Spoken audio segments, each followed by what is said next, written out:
একজন gas সিলিন্ডারওয়ালা cylinder ওজন করার সময় সিলিন্ডারের সঙ্গে ইট বেঁধে দিল।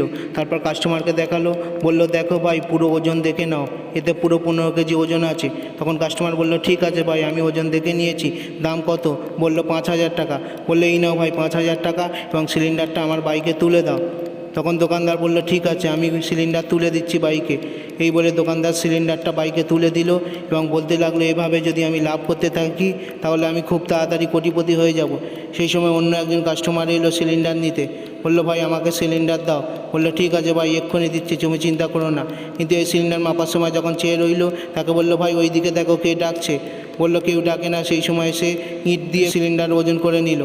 সেই সময় দূর থেকে একজন দেখতে পেয়ে গেল যে এই গ্যাস সিলিন্ডারওয়ালা 2 নম্বরই করছে, গ্যাস সিলিন্ডারের সঙ্গে ইট বেঁধে দিচ্ছে। যেই লোকটা দূর থেকে দেখে নিয়েছিল সে তখন এই সিলিন্ডারওয়ালাকে বলে দিল। তখন তারা দুজন মিলে তাকে খুব মারলো।